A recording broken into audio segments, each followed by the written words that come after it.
Hello दोस्तों, नमस्कार। आप सभी का हमारे यूट्यूब चैनल टारगेट विद साहिबा में स्वागत है। कल और परसों 2 दिन मैं वीडियो नहीं डाल पाई किसी कारण। आज के सेशन में हम पढ़ेंगे वर्णमाला पढ़ेंगे। और वर्णमाला में हमने पढ़ा था उत्पत्ति या निर्माण के आधार पर स्वर के भेद। और आज हम पढ़ेंगे मात्रा के आधार पर स्वर कितने प्रकार के होते हैं। दोस्तों, वीडियो शुरू करने से पहले मैं आप सभी से रिक्वेस्ट करती हूँ, यदि आपको हमारा वीडियो पसंद आए तो प्लीज़ लाइक, कमेंट, शेयर करें और सब्सक्राइब करें। यदि हमारे चैनल पर नए हैं तो चैनल को सब्सक्राइब करें। तो दोस्तों, शुरू करते हैं क्लास।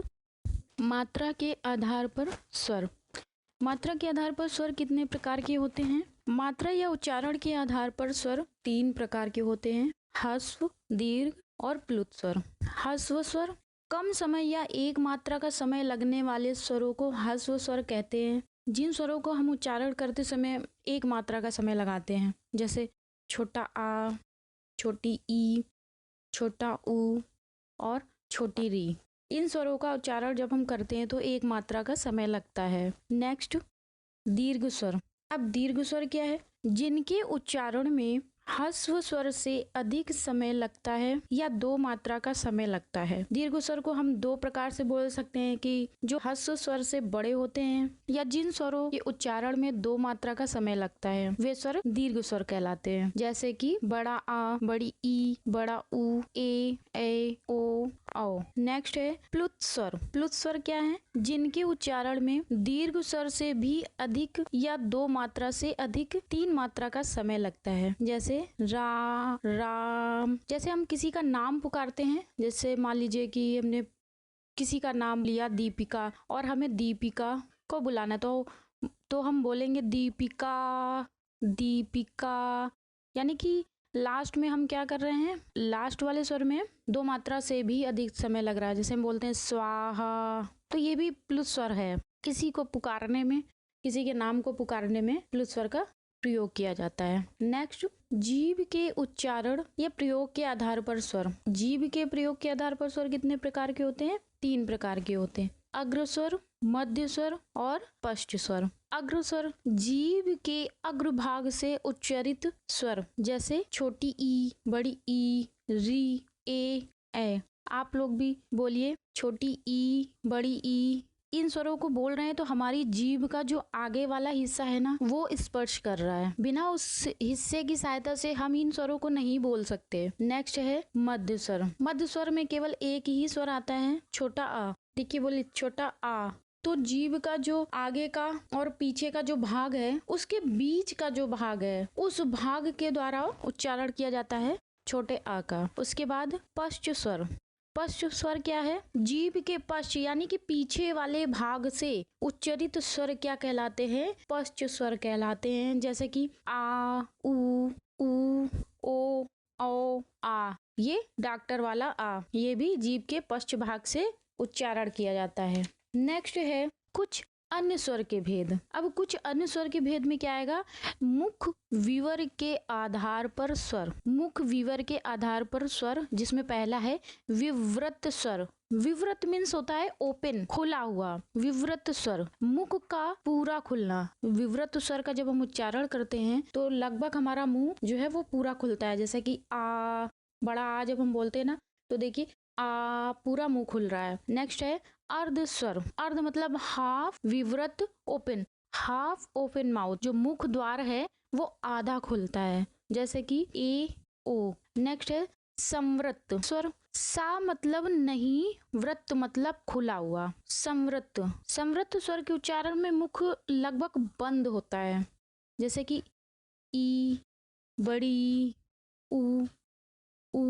इसका उच्चारण करिए, आप लोग भी करके देखिएगा। हमारा मुंह बंद है, मुंह को बंद करके भी हम ये स्वर बोल सकते हैं, ई, ऊ। नेक्स्ट है ओठों की स्थिति के आधार पर स्वर। अब ओठों की स्थिति के आधार पर स्वर कितने प्रकार के होते हैं और कौन कौन से होते हैं? फर्स्ट है आवृत्तिमुखी स्वर। आवृत्तिमुखी स्वर। आ मतलब नहीं, वृत्त मतलब गोलाकार, मतलब जिनके उच्चारण में होंठ गोलाकार नहीं होते हैं। आवृत मतलब आ मतलब नहीं, वृत्त मीन्स गोलाकार, जिनके उच्चारण में, जिनके मतलब जिन स्वरों के उच्चारण में हमारे जो ओंठ हैं वो गोलाकार नहीं होते हैं, जैसे आ, आ, ई, ए। देखिए इनके उच्चारण में हमारे जो ओंठ हैं वो गोलाकार नहीं हो रहे हैं। नेक्स्ट है वृत्तमुखी स्वर। वृत्तमुखी मतलब जो हमारे ओंठ हैं, इन स्वरों के उच्चारण में हमारे ओंठ जो हैं वो गोलाकार होते हैं, जैसे कि उ, ओ, औ।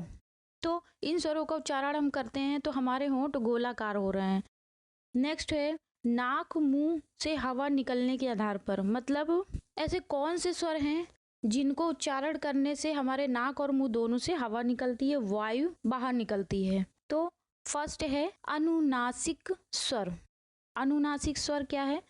हवा मुंह के साथ साथ नाक से निकलती है, जिसे अनुनासिक स्वर कहते हैं।